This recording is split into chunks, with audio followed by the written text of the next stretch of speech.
প্রতিবেশী ভারতের সঙ্গে বন্ধুত্ব এবং সৌহার্দ্যপূর্ণ সম্পর্ক আরও জোরদার করতে ভারতের ত্রিপুরা রাজ্যের মুখ্যমন্ত্রী মানিক সাহা ও পশ্চিমবঙ্গের মুখ্যমন্ত্রী শুভেন্দু অধিকারীর জন্য আম পাঠিয়েছে বাংলাদেশ সরকার। ব্রাহ্মণবাড়িয়ার আখাউড়া স্থলবন্দর দিয়ে 500 কেজি হাড়িভাঙা ও আম্রপালি জাতের আম ভর্তি একটি কাভার্ড ভ্যান আগরতলা স্থলবন্দরে পৌঁছে। কর্তৃপক্ষ জানায়, প্রতি বছরই বাংলাদেশের প্রধানমন্ত্রীর তরফ থেকে উপহার হিসেবে ত্রিপুরা ও রাজ্য সরকারের গুরুত্বপূর্ণ ব্যক্তিদের জন্য উপহার হিসেবে আম পাঠানো হয়। বিপরীতে ত্রিপুরা রাজ্য সরকারের তরফ থেকে বাংলাদেশের প্রধানমন্ত্রীর জন্য বিখ্যাত কুইন জাতের আনারস পাঠানো হয় উপহার হিসেবে।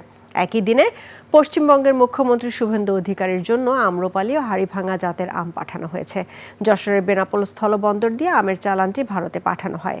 কলকাতায় বাংলাদেশ উপ হাইকমিশনের প্রতিনিধির কাছে এসব আম আনুষ্ঠানিকভাবে হস্তান্তর করা হয়। 100টি কার্টনে 5 কেজি করে মোট 500 কেজি আম পাঠানো হয়েছে উপহার হিসেবে।